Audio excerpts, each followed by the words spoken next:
Welcome to another edition of Right on Rangers Live, coming at you bottom of the eighth inning. We have an unfortunate set of circumstances here. Although Zeke Duran's going to make them a little better with a massive home run. Let's go, baby. Thank you. Thank you, Zeke. Perfect entrance, actually, man. There you go. Within 10 seconds of going live. Within 10 seconds of going live, we have got ourselves a little bit of life here late. Little bit of life. Big Game James, what's good? I was better a couple innings ago. I was doing better a couple innings ago, my guy. I'm sure you can understand. The solution. Yes, sir. Hey, a lot of people I know are talking about Skip. Devontae, what's good, my guy? John, always good to see you, brother. Yeah, I can't really defend the move to putting Cole in there. I understand that Cole had, 7 straight outings without giving up a run. I understand that. I definitely am probably going with either Peyton Gray, a guy who's kind of been there, done that this year. Yeah, maybe you go Junis, depending on the scenario. Whether you feel comfortable with Junis coming in with a clean inning versus coming in with traffic. There was a lot of other options you could have gone there. Now, Soldier, I would agree with you. I don't think that we can totally gloss over the fact that there's not a lot of lockdown options in the pen. That being said, I still think Skip probably would like to have that one back. Peyton Gray, to me, felt like the no-brainer. He didn't pitch yesterday, right? It's not like, he just pitched. He didn't. He just had the day off yesterday. I do wonder what the thought process is there. Feels like Peyton Gray, Junis, Latz is a pretty good 1-2-3 punch. If you're talking about the pen late. I think Skip is definitely going to be thinking about that move, man.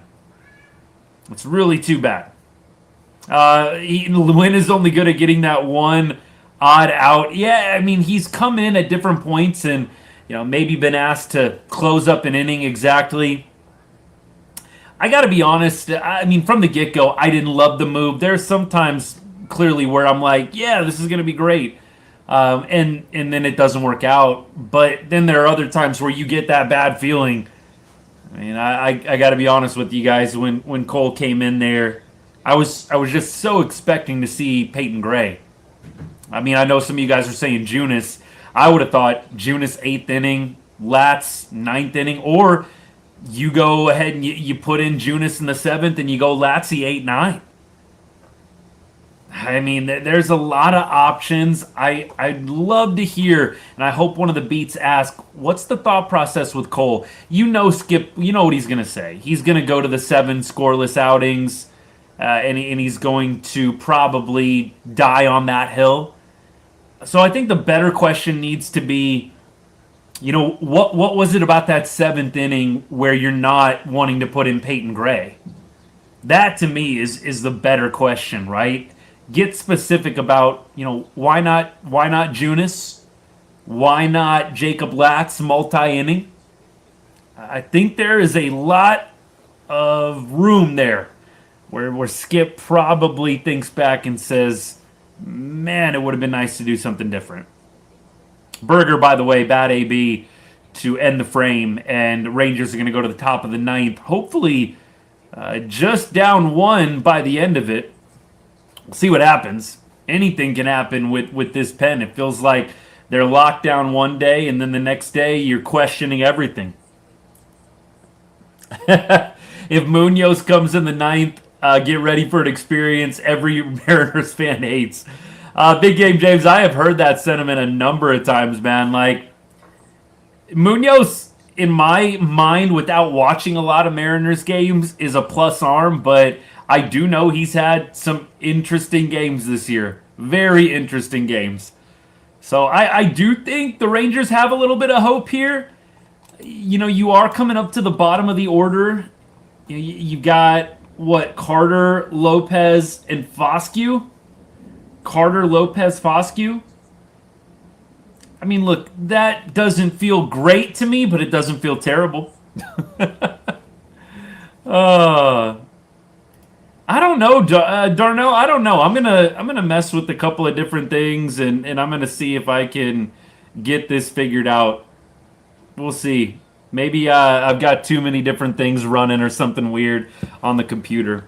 Darnell, the other variable, the other variable here is I'm out in my garage right now. Those of you who've been with me forever, you know that this is my studio, my garage. Some of you also know I live in Las Vegas. My garage does not have air conditioning. I do vent it. I do have a little crack in the garage door right now, but man, it's definitely a possibility the computer's getting a little warm. I'm not gonna lie to you. Let me know though if it clears up or if it doesn't. But it might be that warm computer, baby. Here comes Gray. Yeah, an inning too late. 2 innings too late. 2 innings too late, man. I would have loved to have seen Peyton Gray in that 7th. Or like I said, if you're Skip, I do think there is a part of you that kind of says, hey, I'm going to go ahead and burn Lats for 2 innings. I've got Kirby versus Rocker tomorrow. Got Kirby versus Rocker tomorrow. I've told you guys, not the game I'm feeling super great about. If you're Skip, do you just say, screw it, I'm throwing Latsy 2 innings today, and I'm getting this win. He's not available on Monday. We're going to get him rested up for Tuesday for the Rays series. I probably would have done that, understanding the moment. I don't really understand Skip going with this. Oh, my goodness, that's not good. Oh, my goodness, that is not good. Oh, nice play, but, man, you don't want to see Wyatt Langford and Ezequiel Duran, 2 of your best players, colliding. Oh, jeez.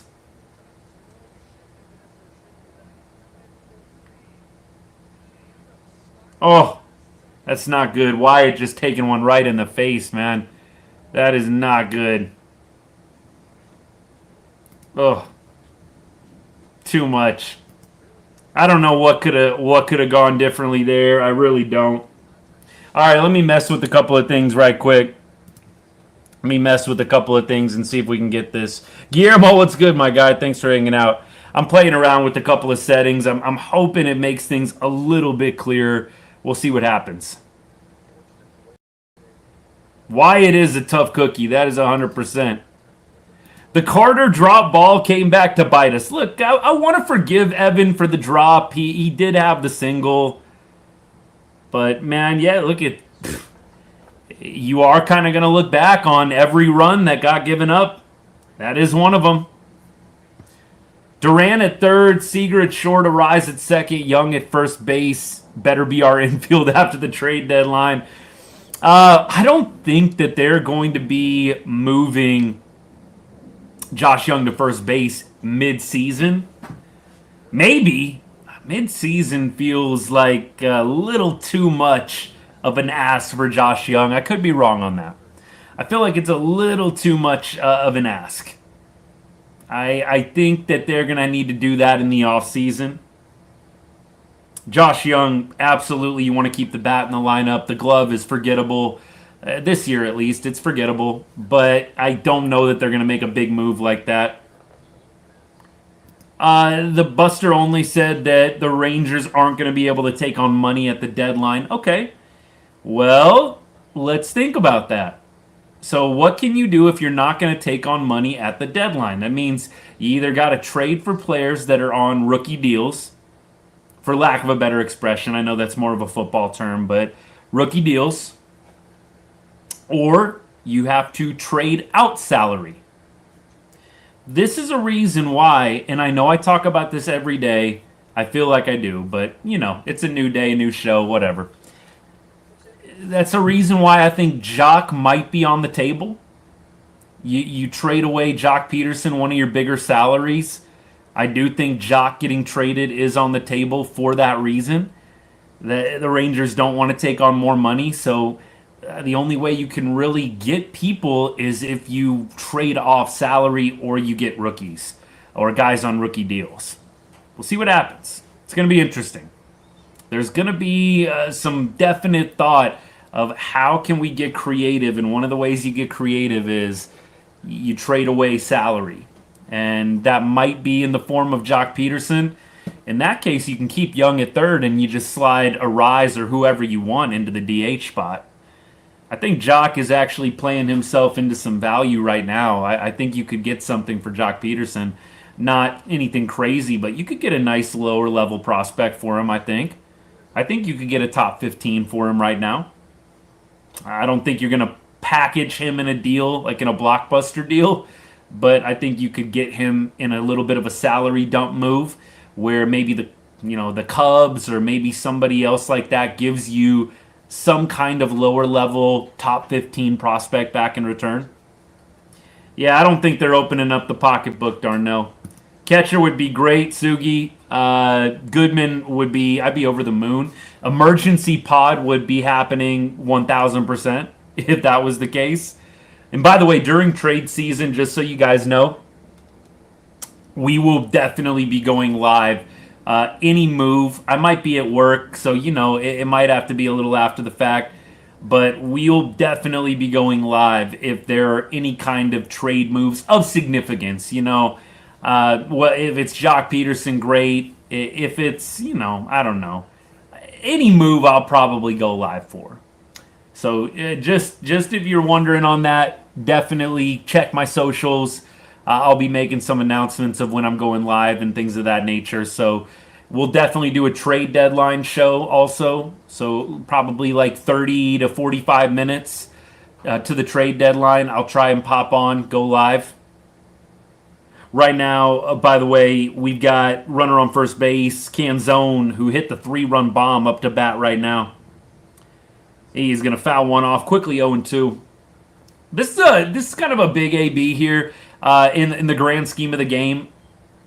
Clearly, you don't want runs on the board, but I'm also curious to see how Peyton Gray does against Canzone, a guy that Cole Winn failed to get out, and a guy that a lot of us have said, and would have loved to have him in the game. Maybe it won't be any different. Here's the pitch. Oh, man, I was prophetic. Canzone dumps one down the line. Nimmo gloves it, but J-Rod is cooking. And it doesn't matter. Peyton Gray can't get Canzone out either. Canzone killer. Killing us today, man. What is he? Does he have all the RBI? 4 RBI on the day for Canzone? Jeez. Not learning the lessons. Canzone, it feels like, is always hitting well against the Rangers. It really does feel like he is always coming to play against Texas, man. Shoot, this is going to make for a really interesting game tomorrow. A really interesting game tomorrow, y'all. Peyton Gray, ball 1 to Randy Arozarena, who's 2 for 4 on the day. Bummer of a game, man. It just didn't have to end this way. 3-1. I really, though, for me, I don't want to hear a ton of the bullpen sucks. I do feel like you could have gone a little more all out in this game and thrown your top guns. Why not sell out with Jacob Latz? Right? Why not have Latzy go 2 innings today? That just doesn't make a ton of sense to me. Yeah, he might need to be down for game 1 against Tampa Bay. Definitely he'd be down for game 4 tomorrow. But, man, why not secure a series win today? Go all out and get the series win. I would have probably preferred to have seen Latzy for 2 innings today, and then maybe you go Jacob Junis in that 7th inning. Jacob Latz, by the way, I mean, he just has not thrown a lot since the All-Star break. So any overuse worry, I think you can kind of put to bed. They threw him on the 18th. They threw him on the 22nd. They threw him on the 24th. All except for one. He got 4 outs against Atlanta on that Friday. But otherwise, he's thrown 1 inning every other time. I don't know. That would have been the play for me. You know that Lats isn't going to be available tomorrow for you, but you win the series today, right? You win the series today. Uh-oh. And this game is getting away from the Rangers. It is, oh, wow, they held up Canzone. Thank you for the gift. Thank you for the gift. I am shocked they held up Canzone right there. That would have really put this one to bed. He was a little confused whether or not Carter was going to catch that one. Here comes Teagues. Oh no, we're going Marco right now? Boy, oh boy. Look, wasn't everybody saying yesterday, Skip was pushing all the right buttons? Doesn't it kind of feel like the opposite today? Feels a little bit like the opposite today. I know a lot of people were talking about Skip just pushing all the right buttons yesterday.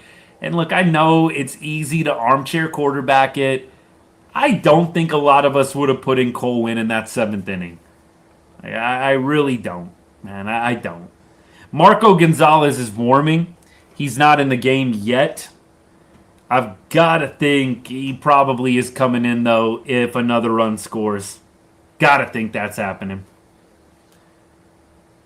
Skip gets in his own way every time. Guillermo, yeah, I mean, look, today, I don't know what the reasoning is.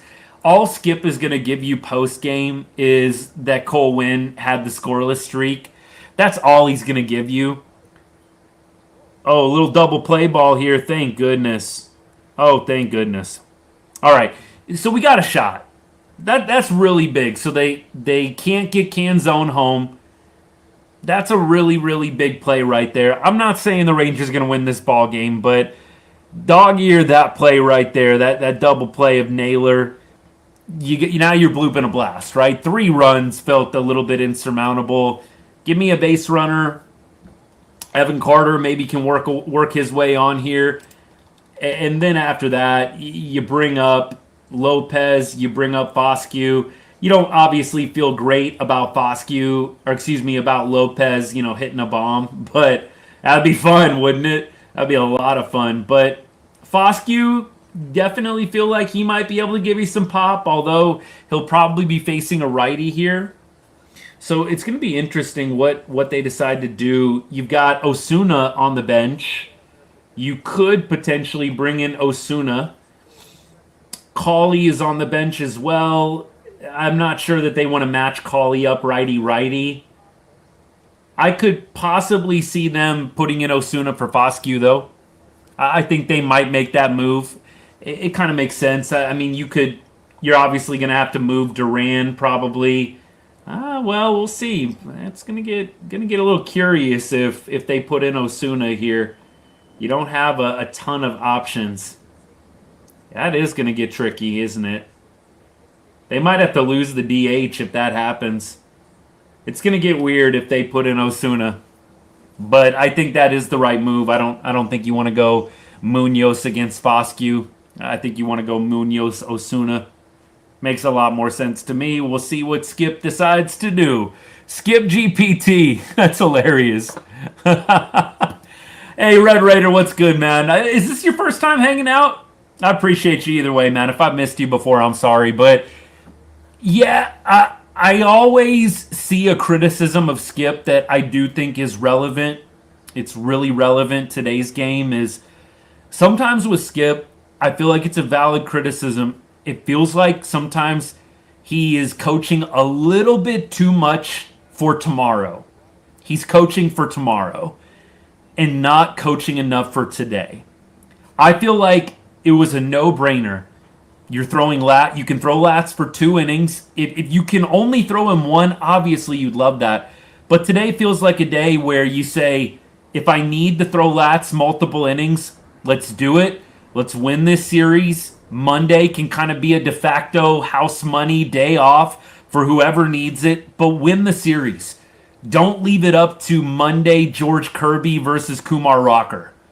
And nothing against Kumar. We're not trying to be disrespectful here, but, baseball's weird. The Rangers could win tomorrow because baseball. I mean, like, it's definitely possible, but if it's me, I'm going Lats multiple innings.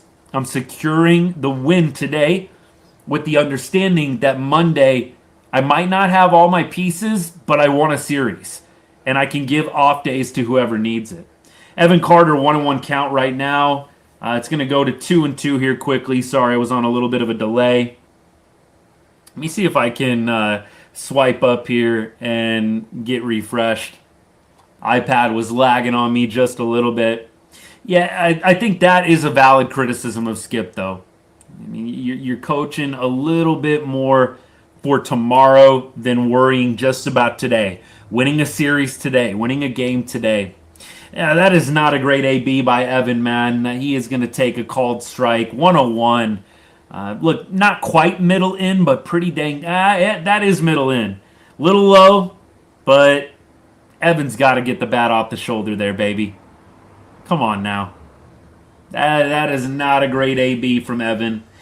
This is kind of the criticism I have of Evan up in the plate, and I know that a lot of people are probably going to say, just one criticism, dude, you're always bugging on Evan Carter. I actually really like Evan Carter. I know it doesn't come across always when I'm tweeting and posting and things like that, but Evan, to me, his margin for error is just so thin with the expectations that were placed on him at the beginning of the year. I mean, look, just being a top prospect, a former top prospect in and of itself, we need to be getting more out of Evan Carter. Look, a great AB from him earlier, getting the single that drove in a run. Clearly, he's going to want to have that fly ball back that bounces off the glove earlier. You definitely do not want to go down looking in the ninth inning here. And we got Nicky Lopez, by the way, in a 1-2 count. He's going to take a timeout here. Rightfully so, man. Let's get right. Let's get the mind right. Munoz is pumping right now. 101, 100, 100. He's been nothing but triple digits in this at bat so far. He's going to try to go backdoor with the slider here and just miss. So it's a 2-2 count. Lopez can get on. Clearly, you're not feeling great about an Osuna long ball, but I feel like he's got to be. Is he in the on deck circle? Got to think you're going Osuna next. Lopez, 2-2 pitch incoming here. He's 1 for 3 on the day. Man, I feel like I have to apologize because I lauded Nicky Lopez and just the fact that he's always putting the ball in play. And he struck out 2 times today. Like, this is a rare sighting. Nicky Lopez striking out twice in a ball game. My goodness, man. We are going meekly in this ninth inning. It's going meekly. Munoz hasn't pitched since 7/16. Jeez, he hasn't pitched in 10 days. All right, Alejandro Osuna, you're our only hope. You are our only hope, my guy. If he can get on, it's going to be Diaz. And there's really no one else on the bench that you'd rather have over Diaz. He's 0 for 3 on the day, but if Osuna can get on, you're hoping Joc Pederson can come back up some way, somehow. It's quickly 0-2, though, on Osuna. Osuna's going to foul off a slider. Probably shouldn't have swung at that one. 0-2 pitching coming here in just a second. Munoz on the year, he has got a 3.89 ERA. Not terrible. Not great for a closer, but not terrible. Ball 1 here, change up outside, way outside.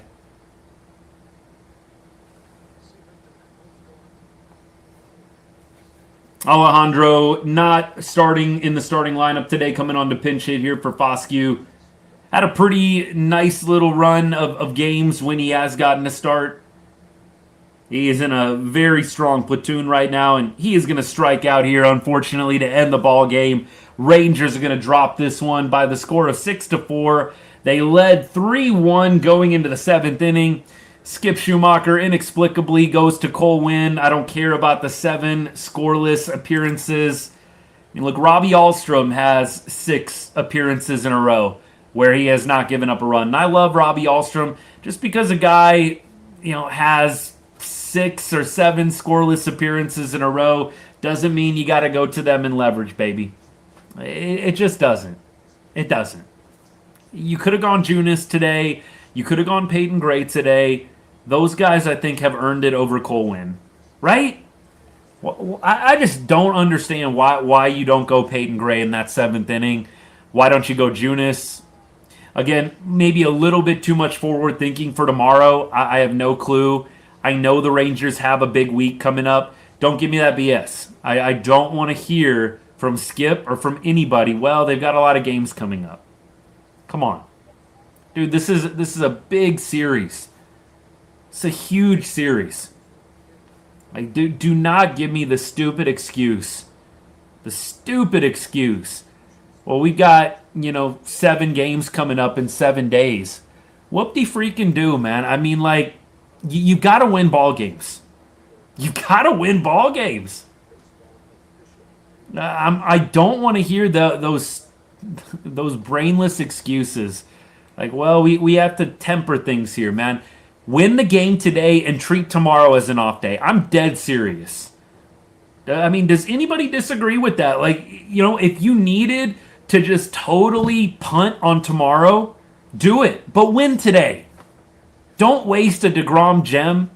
Win the ball game today. I don't care if they roll out the entire bench tomorrow and don't pitch anybody. Why not win a game today instead of trying to worry about what's going on in the next week? I mean, look, you could have pitched Kumar Rocker and Cal Quantrill tomorrow in tandem and just let them finish the game. Whatever happens, happens. Right? I mean, look, tell me if I'm off base with this. Like, why wouldn't you just treat tomorrow like an off day? I mean, we can go there with deGrom a little bit. Like, why couldn't he go more innings? In deGrom's defense, like, let's go back to that 5th inning. I mean, look, in his defense, he doesn't really have control over when he gets taken out. But I will say this, in that top of the 6th inning, it goes single. First one was squared. Second one was squared. He was getting squared up. I mean, you could have let deGrom figure it out there. He was at, 90 pitches. You probably could have let deGrom figure it out, but it all worked out. I mean, I don't know if I'm going to go Jacob deGrom only going 5 innings as the problem today. You had such a good start from Eovaldi yesterday. You had all your weapons at your disposal. I don't know if today is the right day to go in on deGrom when yesterday you pretty much rested your entire bullpen. You didn't have to throw any leverage arms yesterday. You didn't throw Peyton Gray yesterday. You didn't throw Junis yesterday. You didn't throw Latz yesterday. Blake, where I would agree with you more is if yesterday would have been a tough day. If yesterday would have been a tough day for the bullpen, yeah, I think we're all putting a little more pressure on deGrom. Give us 7 innings. You had the entire bullpen at your disposal today. And you decided to go Cole Winn in a 2-run game in the 7th inning. That doesn't click with me. It doesn't click with me. Look, I told you guys, and I want to be very, very firm on this, although I do have a strong reaction to giving away today's game. I think they gave the game away today, and it's unfortunate. Credit to Canzone. He had an awesome game. I know that we've got some Mariners fans hanging out. Cole Winn is just not the top arm there to be throwing in the 7th inning. I do feel like there's a bit of a gift there from the Rangers to the Mariners pitching him. I don't care about the 7 straight scoreless appearances. Some of those, by the way, you guys pointed out, Cole is, throwing to 1 batter. And that's great. That's still pressure. That's still stressful. But nevertheless, I mean, we're not talking about 15 scoreless innings in a row, right? We're not talking about that. And so what I do want to really harp on here is you had all your weapons. Doesn't feel like you really went out firing in today's game. Feels like you were trying to conserve, get a little cute. Hey, can I get Cole Winn an inning here? Let's see if he can do it. When in reality, you probably should have been coaching this game like a playoff game. with the understanding that if you win the series today, you can punt tomorrow if you need to. Obviously, you try to win, but you don't have to throw anybody tomorrow if you win today. I'm totally okay with losing Monday if we win today. I know that a bunch of y'all were 4 for 4, we're going to sweep. I definitely feel like anything can happen in baseball, but I would have been more than comfortable winning today's game, burning anybody that we needed to burn, win today's game, and then tomorrow you've got basically a bullpen game. Kumar Rocker, I know, is starting, but you could throw Cal Quantrill. You can go whatever you need to do. Split is possible versus Seattle. Yeah, I think I told you guys the split to me is not the end of the world here. It hurts and it sucks because we actually could have won this series had we probably not gone to Cole Winn there. Who knows? Maybe Junis comes in and craps the bed. I mean, that could very easily happen. Junis could have come in and soiled the bed, and you know what? Maybe it wouldn't have mattered. But I did say I would be happy with a split. And I want to be consistent with that. And I know maybe you don't agree with me, and that's okay. Like I always say, we don't have to agree. But I think the perspective here is, considering how things unfolded today, I'm a little less happy with the split because you could have won today.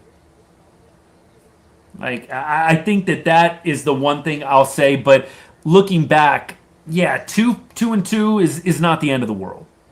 It's not the end of the world. It does feel worse, Blake. I mean, it feels worse 100% that you were up like you were and you blew this one. So, I mean, look, the benefit of hindsight, yeah, I feel a little less good about a split had we just gotten, like, the brakes beat off us today. But the fact that you could have won this game is what's painful. It's what's painful.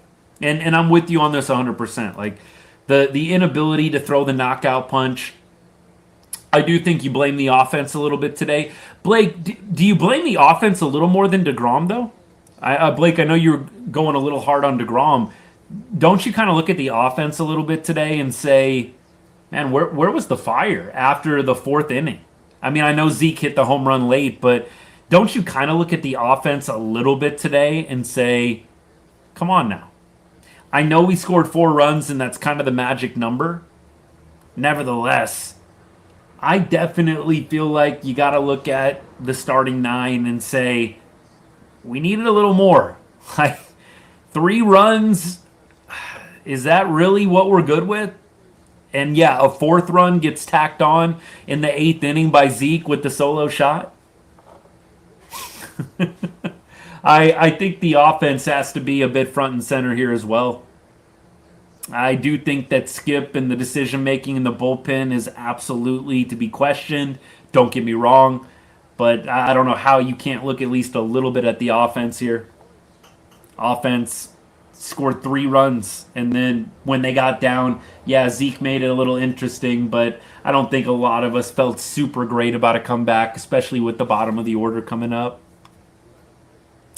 Good news, right perspective is we are going to be in first place regardless of how tomorrow goes. We are in first place. 2-2 is not the end of the world. It definitely would be nice if we could win tomorrow and win the series. Don't think I'm trying to champion be okay with losing tomorrow. You're not going to hear that from me. But I do think that the wide frame perspective is you didn't lose the series. Losing this series would have been catastrophic. Splitting or winning keeps you above water, keeps you in a good place. Definitely let this one get away, not excusing the loss. Just trying to give the right perspective here. You make it harder on yourself this next week against the Rays and the Astros. Had you swept Seattle, or if you win 3 out of 4, just takes a little pressure off the Rays and the Astros series. Like, now you kind of feel a little more pressure, like, we got to win both these series. We got to go 2 out of 3. Or at least, if you lose one, you got to sweep the other. Like, you put a little more pressure on yourself not winning this series, but it's definitely not impossible for the Rangers to win tomorrow, even with Kumar Rocker, who's been a little shaky at home. even with George Kirby, who's been really good against Texas. I think the Rangers have a chance tomorrow. It's just not a chance that I feel as good about in comparison to today. Now do the Rangers have to win the Rays and Astros series to prevent selling? Matt, let's see what happens tomorrow. Let's see what happens tomorrow. If they lose tomorrow, I do tend to start feeling a little bit more like you got to at least split and go 3-3. If you go 4-2, that would be ideal, but at minimum, you have to go 3-3 in some way, shape, or form. 3-3. Appreciate all y'all. Phone got too hot, so it always does the zoom out. Don't mind my clutter and my ladder and everything. I told y'all, it's a garage studio, baby. We have humble beginnings here right on Rangers. Why doesn't anyone in the division want to take control of this dumpster fire? I really can't explain it. I mean, look, the Rangers are doing all right, man. They're 2-1 in this series. I know that I built up this next game like we're not going to win it, and so for that I apologize. I'm not trying to put in everybody's mind that tomorrow is an L, but I did feel like the game to win out of the two was today, and you didn't. And so look, it doesn't mean that you can't win tomorrow, but I think tomorrow is definitely a harder game to win. Charles, no AC, baby. I keep just year after year trying to, smooth it over with the wife, with the missus. Like, can we maybe get a little garage AC in here? Look, with our house, we love where we live, and we like our place a lot, and it's a nice payment. We're not trying to upgrade somewhere crazy right now, but one day that would be fun. One day that would be nice, like have a nice little office studio. But like I said, it's humble beginnings. It's humble beginnings. Here's what I care about. As long as it's not like crazy evident to you guys, that's the whole thing, man. That's the whole thing I'm going for. I was a little worried, like you're gonna see me like dripping sweat, and that's not gonna work too good. But in Vegas, as they say, it's a dry heat in Las Vegas. It's a dry heat. They do have the portable AC, but like you have to like vent them. I could vent one through the garage, but then it's loud too, and then I've got background noise. Trust me, I've gone through so many scenarios in my mind. I really have. I do have a swamp cooler that I might have to bust out. So if you hear like trickling water in the background, it's the swamp cooler. I know that threw a bunch of people off. Like, what is that water in the background, man? I swear I'm not in a bathroom. It's just the swamp cooler. All right. Austin, we won games with openers thinking we don't have a shot. Anything can happen. Well, Ethan, I didn't say we don't have a shot. Did those words ever come out of my mouth? We don't have a shot tomorrow? I don't think so. I think what I just said is it's the tougher of the two, right? You think about Sunday, today, we got deGrom on the mound. We've hit Logan Gilbert well in the past. Then you go to tomorrow's game, George Kirby with a sub 150 ERA against Texas. And then, you've got Kumar Rocker, who's got like a 5 ERA at home. I mean, it's just a numbers game. Come on, I never said there's no chance the Rangers win tomorrow. Never said that. I just said tomorrow's game is going to be harder to win than today's game. Caden, I got to get to this. You've been patient, my guy. I appreciate you. It's good to see you as always. I did post something during the game today. I am going to post some. I did post something during the game today I want to talk about. Josh Smith. I do kind of get the feeling, I don't have any sources on this, but I get the feeling that this is kind of Josh Smith's last rodeo with Texas. It's just a gut feeling. I could totally be wrong on this, but it feels like this is Smitty's last opportunity to really make an impression. And look, kind of like what I will say about Osuna, like if Osuna wants to start, he has got to have an Ichiro-like run. I'm dead serious. Dude's got to be hitting like prime Ichiro, I think, to get a starting spot. Just with how it's set up with Carter and Langford and Nimmo, obviously. I think Smitty is going to have to do something similar to make an impact at this point. The writing is kind of on the wall for him. Now, look, the reason he plays today is because they were loading up against Gilbert with the lefties. However, I'm not at all opposed to Cam Cauley starting over Josh Smith. I get the reasoning. Smitty, lefty, at this point, a little bit more of a veteran presence than Cauley, but Cauley's got a small sample size, but the numbers are good, and I don't want to see the Rangers do this. The biggest thing, I want to do like a full feature on this, like on an off day. Can't do it for a while. I don't think we have another off day like till next Monday, but it pisses me off that the Rangers do this with almost every minor league player. I don't think they're going to do it with Walcott, so that's good. But I hate how every player that comes up, have you noticed this? Every player that we bring up has to be a platoon guy. It makes no sense to me. Every player we bring up has to platoon. We can't bring anybody up. We can't bring any promising rookie up from AAA and just let him play every day. Osuna got that privilege for a while Langford was hurt, but the only reason he was doing it was because Langford was hurt. It wasn't like a intentional strategy, an intentional development choice. The only reason Osuna played every day is because we don't have any other options. Wyatt Langford's injured. I would love to see Texas stop bringing up guys and just like auto platooning them, not even thinking about it. And they're doing that with Cauley right now, which frustrates me. Like, let Cam play every day. Yes, I understand. Like, he had really good numbers against lefties, and so yeah, that's great on paper. But his development, I don't know. In AAA, Cam Cauley played every day. He played against righties. He played against lefties. Let Cam Cauley play. I'm so tired of them platooning every freaking player that comes up from AAA.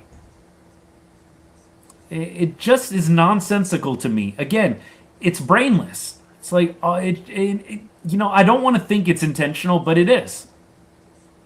I'm so tired of every player that comes up from Round Rock.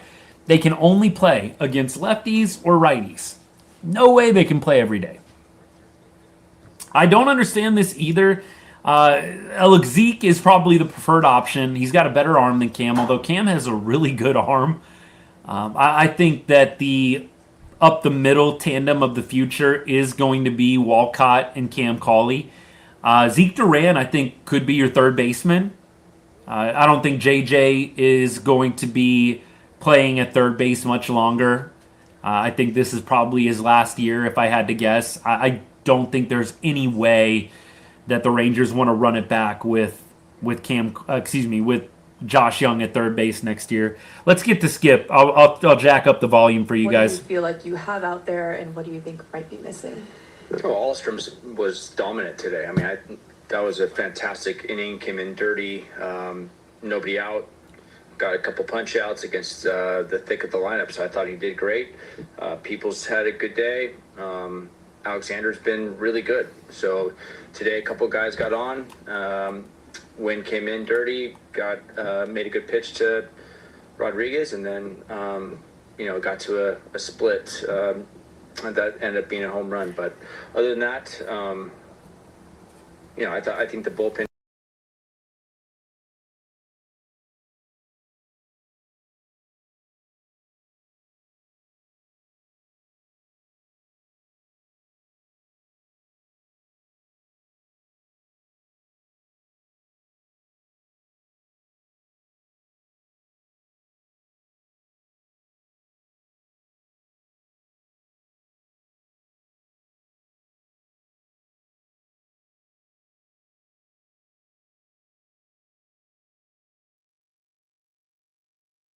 Are looking forward to rebound, and we have Rock going against really good pitcher.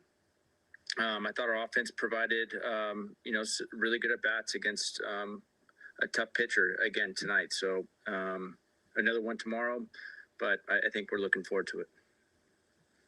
Cole had he'd been scoreless in his last 7. I think he seemed to have right the ship from kind of his early struggles. What do you think was missing today? I guess one pitch. Yeah, I mean, you're right. He's been really good lately, especially in the dirty inning. That's kind of been his. He's had success with guys on base, and so we felt comfortable with him going out there and getting. He's had success against both guys as well in his career. So it felt, Freudian that was slip the right spot right for there. him. Obviously, I think it was a 2-0 split that ended up being a home run, and then ended up being back-to-back home runs, unfortunately. But I think you're right. It's just, unfortunately, one pitch that ended up being kind of pulled middle in instead of, middle away.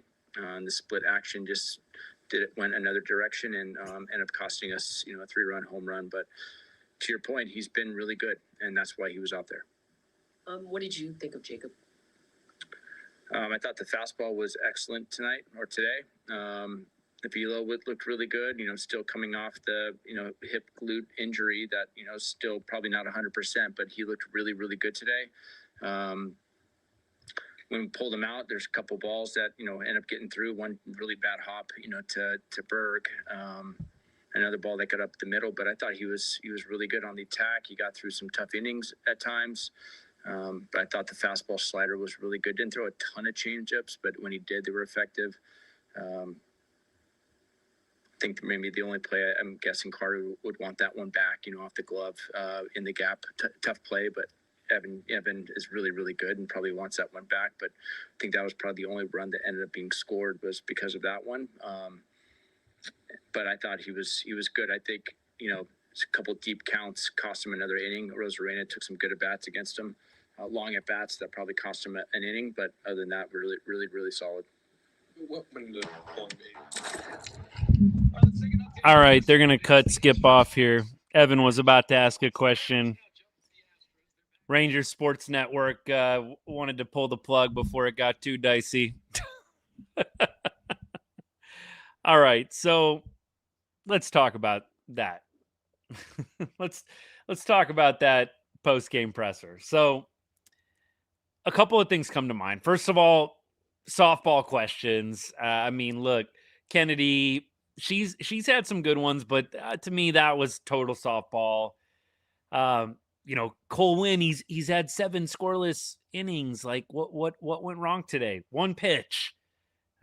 2 pitches, I guess technically, right? With the home runs he gave up, right? The one that he gave up to Canzone, it was a center cut off speed pitch. Like, dude didn't have the location today. Like he didn't. I thought that was kind of an easy out for him. Like, what you want to ask there is, Skip, I know that Cole Winn has been going well. But why not go to Gray or Junis and maybe think about Jacob Latz going multiple innings? What's the strategy there? That's the question you need to ask. Don't, what did Cole Winn do wrong today? We all know. We watched the game. He threw an off-speed pitch right down the middle to a power hitter. There's nothing that needs to be asked there. Like, you need to ask, what's the strategy? Why not go Latzy multiple innings today? Maybe go Junis or Gray in the 7th inning. Those have kind of been the guys that you normally have gone to. That's the question. Maybe Evan was about to ask it and they cut him off before things could get too spicy, man. I don't know. Just kind of weak, man. Look, Skip brought up something that got me thinking, right? So you had that Evan Carter drop. And I didn't get a ton of pushback when I posted about it. I'm hopeful this might be one that we all can agree on. Normally, when I post Evan Carter not making a play, I've got at least 5 people that are coming to his defense telling me how hard of a ball that was to catch. But I think most of us agree Evan Carter should have caught that baseball. Now, look, that would have been out number 3. I think that's really important. So, Blake, I don't know if you're still hanging out. I think we need to understand that because of that Evan Carter drop, Jacob deGrom had to throw an additional, not too bad. Had to throw an additional 2 at-bats because of that drop. He had to throw to J-Rod, and he had to then throw to Canzone. Now, it wasn't a ton of pitches. I think it was 5, if I did my math correct, 5 or 6. Not terrible, but still makes a difference. You never know. You don't know how that affected deGrom's later innings. I do think you do have to consider the fact that if deGrom gets that catch from Evan Carter, he didn't give up any runs today. I mean, isn't it wild? And this is why I tell you guys so much, never worry about fielding percentage. Evan Carter doesn't get an error for that play. Literally bounced right off of his glove. They don't give him an error. They end up giving, who was it? A triple. Cole Young? Cole Young gets a triple on that Evan Carter drop. That's why you can never trust fielding percentage. Like, I try to be, lovingly corrective with people, but come on, don't ever use fielding percentage. It's a joke that is not an error in any way. It's a triple for Cole Young, even though Evan Carter slowed up before he got to the wall and it went directly off of it. Cole Winn speaking. Cole Winn. This is impressive, man. These guys don't always make themselves available. Respect to him. I don't expect him to add in anything really insightful here, but I think this is cool that he actually decided to talk today.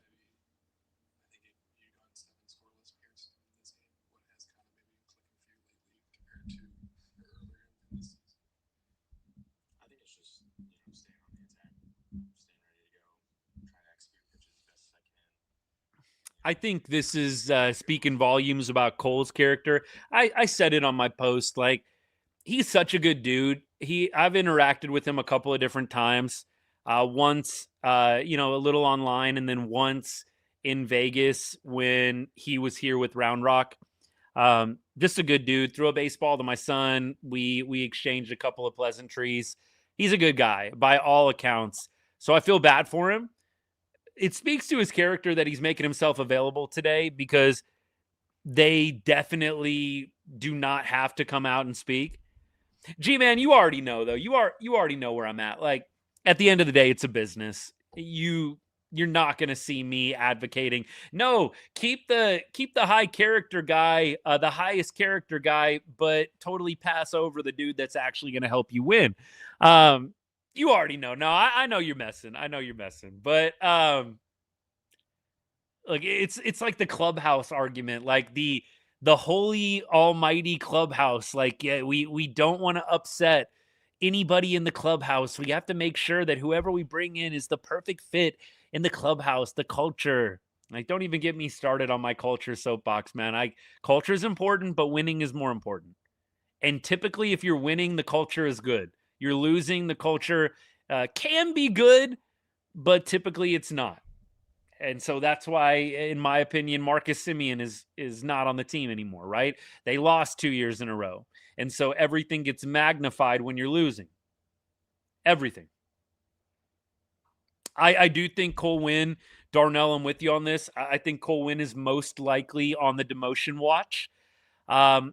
Look, I said after Ahlstrom came through with his performance, Robby Ahlstrom, I think, is probably on the borderline as well. I know he pitched great today, but, I mean, do the math on this. Who do you want them to demote? Because you're bringing back Montgomery, you're bringing back Bradford, so you have 2 different spots that need to be made here. And so as I look at things today, you have basically Peoples, and then after that, you have Marco Gonzalez. I think Gonzalez will be gone. I don't think he is going to be around. Collier is not even up right now, by the way. Collier is already, I think he's already sent down. So it's going to be Gonzalez, and it's probably going to be either Ahlstrom or Winn. I don't know who it's going to be. I don't think they're going to demote Peoples. I think Peoples has actually been solid. I don't think they're going to end up demoting Peoples. I think it's going to be Ahlstrom or Winn for the demotion. Yeah, maybe it will be Peoples, maybe. But I think it's probably going to be Ahlstrom because they already have a lot of lefties, right? You've got Bradford lefty, Montgomery lefty. I don't know if there's going to be a spot for Robby. I think that Robby may end up getting demoted. They might go with Cole Winn instead of him. They're not going to keep Marco Gonzalez. He'll be gone. I don't know if they're going to do that when Montgomery comes back or when Bradford comes back, but at some point, Marco's gone. Winn would be DFA'd, is that right? Frankie, appreciate you, man. Good to see you, brother, by the way. Let's see. Winn Fangraphs. Is that right? No more options for Cole? Let me look it up. Fangraphs always comes in clutch. Always comes in clutch. Cole Winn, minor league no options remaining. You're right. Good stuff. So Cole Winn would be DFA. I don't feel like they're going to do that, so it probably is going to be Robby Ahlstrom. And that makes more and more sense to me. And that sucks because Robbie's been good of late, 6 scoreless. But, I mean, look, the ERA is still, I think, over 5 for the season. He's on a good run right now, but I don't think that, it's a reason why you couldn't demote him right now. Doesn't mean he's not going to be up at some point again in the future, especially when rosters expand. But I do think that Robby is probably going to be the guy along with Marco Gonzalez. I think they'll keep Cole Winn up. I did not realize he had no options left. JN, you're right. I mean, Winn is over a 6 ERA, but the fact that they don't have any options left on him, and this is a former first-round pick. I mean, the Rangers drafted Cole Winn in the first round in 2018. I don't feel like they're going to dump him. I feel like they're going to keep him up, and you're going to see Robby Ahlstrom, who has 3 options remaining, get demoted.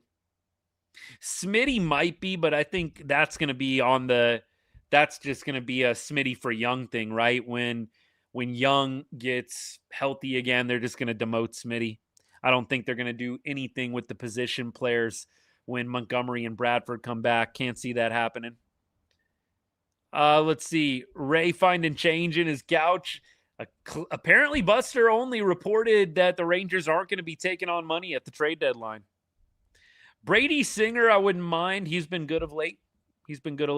I do think the Rangers need to upgrade the starting pitching. I don't trust Gore, Rocker, or Leiter in a game 3.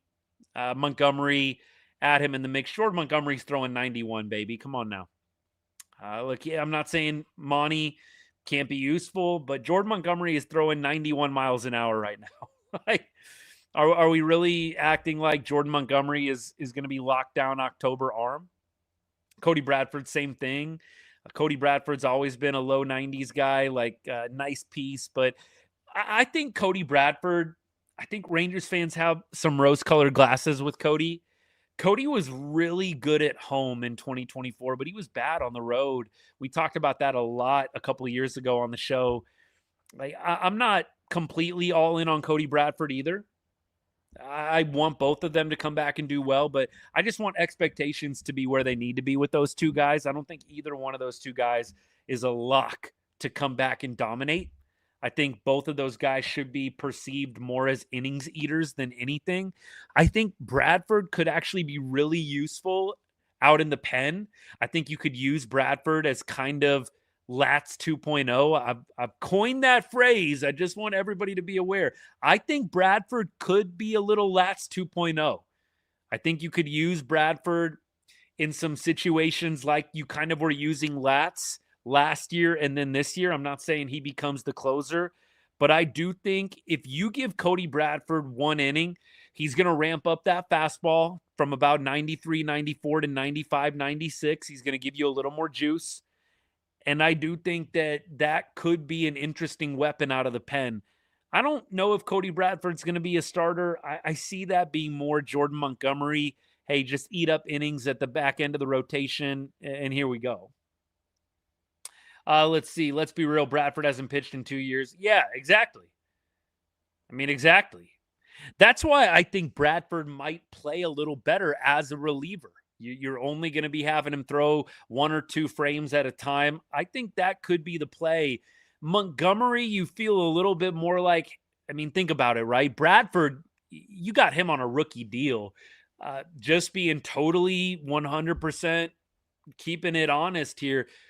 Which arm do you want to extend, if you will? Which arm are you really trying to squeeze? Jordan Montgomery's on a 1-year contract. You are trying to squeeze everything you can out of Monty. You're probably trying to protect your investment a little bit more with Bradford. And so for me, I think Bradford goes in the pen, and I think they try and squeeze every last drop out of Jordan Montgomery. He's on a 1-year deal, man. It's not going to be a situation where, you're trying to baby Jordan Montgomery for the future. You have him for 1 year. Again, Jordan Montgomery's throwing 90.6 right now on the fastball, on the heater.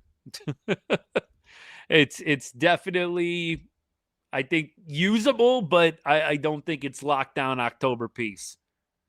Would really like to trade Joc for some prospects. I don't think you're going to get a lot of prospects for Joc.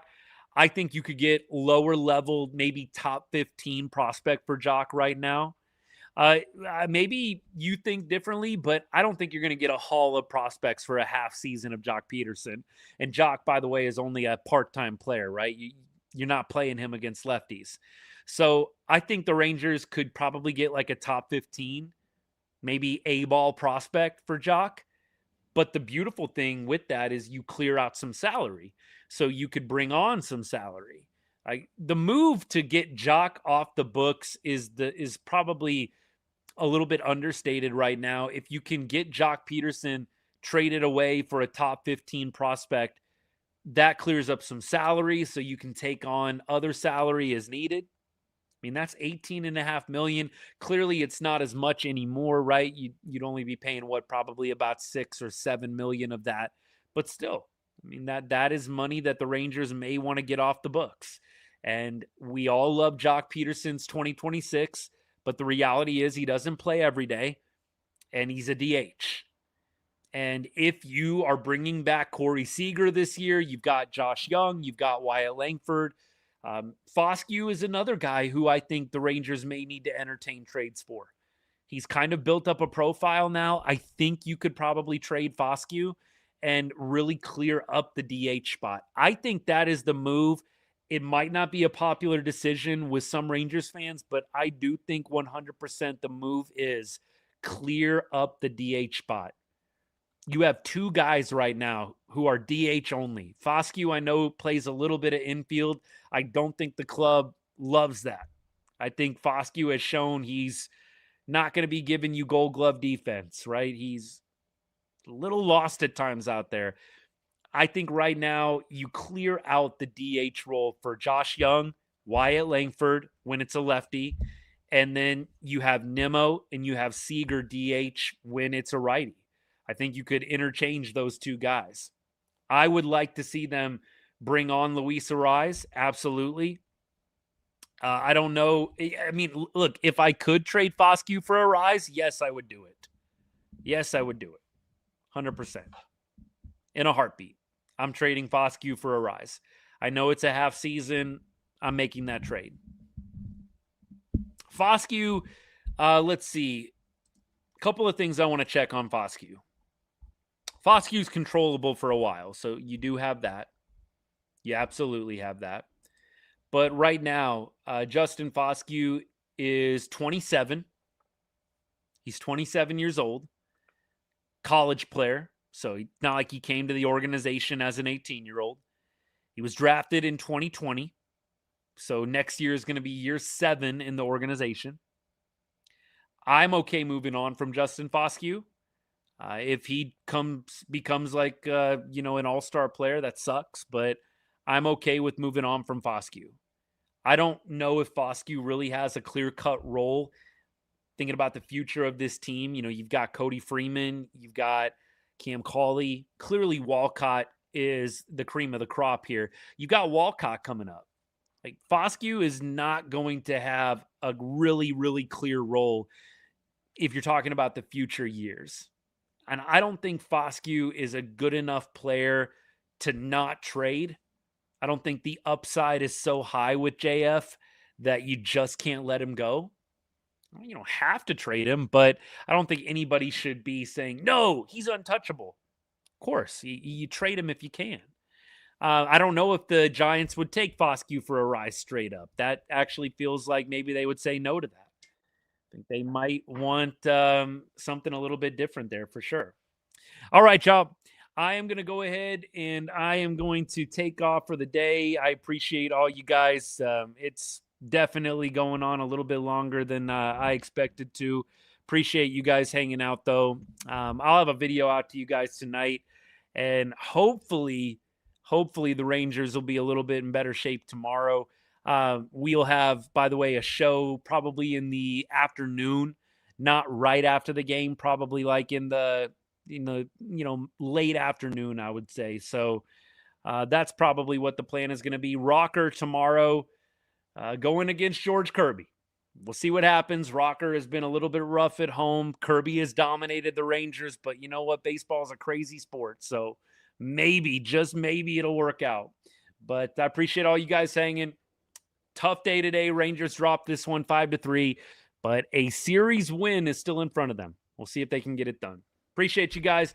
And as I always say to end every show, God bless and go Rangers.